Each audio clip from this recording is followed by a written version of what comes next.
namni hundinuu waan isa fakkaatu dubbata duraan dursee keessummoota kenna warra harki lachuu mirgaatiin baga baaleen dhuftan jennaan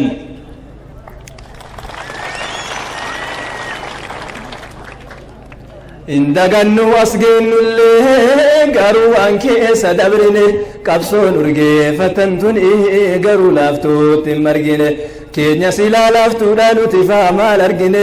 seera irra dhaabbanne haqa keenya falmine meeshaa waraanaa malee siyaasaadhaan jabsine bu'aa isiillee argine warrin argin meeqaatama yoomuu tanteeti mootummaan kanaaf garaan nu waadama yoomuu tanteeti mootummaan meeqa dhabne hayyuu nama yoomuu tanteeti mootummaan hin baafannaa dhiiganguma yoomuu tanteeti mootummaan bakka bu'aan saninuma yoomuu tanteeti mootummaan yaa amantii islaamaa furmaata yeroo rakkoo furmaata yeroo rakkoo furmaata yeroo rakkoo furmaata yeroo rakkoo furmaata yeroo rakkoo ayee gaafa giddaa gabrummaa rabbii isaatti hirkatee allahu akbar jedhee gara qabsoo oromoo uf wareegee barwaaqoo uf wareegee barwaaqoo uf wareegee barwaaqoo uf wareegee barwaaqoo yaa amantii islaamaa fala barbaaddu namaa fala barbaaddu namaa fala barbaaddu namaa fala barbaaddu namaa fala barbaaddu namaa hayyee ormi maaliif si dhibbaa ormi maaliif si dhibbaa atiree silaa daa'imaa atiree silaa daa'imaa atiree silaa daa'imaa atiree silaa daa'imaa hayyee ormi maaliif si dhibbaa ormi maaliif si dhibbaa atiree silaa daa'imaa atiree silaa daa'imaa atiree silaa daa'imaa hayyee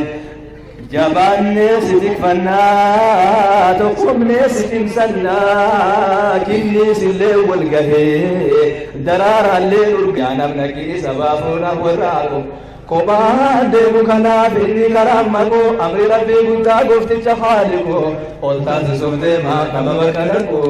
isa akkasitti kan hin argachuun sarraaqu harruhii wajjin jiru qaamni sallee dhaqu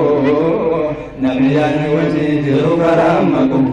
namni yaadni wajjin jiru karaa maqoo qabee wal qajeelchaa bakka malee dhaqu akka qaama tokko ta'in beelamuuku birambi waliin baatee fagoo dhaqu warratti beese wanjalaa meleeku akka jalanuuf hime goomtichi kaariku kan dhugaanni faarse kalaala marfaayiku minal mu'miniina rijaalun sadaqu akkanuu dhamaqu allah yaa rahmaani bifadlika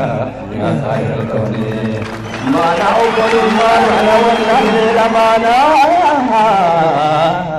isini magan migraan jechakana rabbitin ya mannabiin isni jaalanna akka rabbiin jedheni salaanne sumanna kunoo zakasa jisira saa eegganna jireenya islaamummaa maaliif ajaa'ibna waajibni argaame eeggachuu qofa seena akka waan jireenyaaf seera hin qabne taana akkina gadanna akkaataan qotanna akkaataan horanna akkaataan bifanna maatii bultii wajjin akkamiin jiraanna ollaa bitaa mirgaa akkamiin simanna jaaniba hundaafuu seera gahaa qabna kanammoo eenyuun dhowwe jettu yaa jaranna osoo kana tolchee maal waan biraata كانا وليدامنا أسجدت دبيني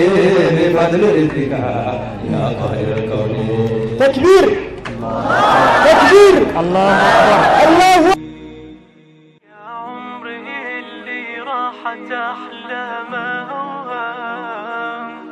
إن كان ما ضمت يميني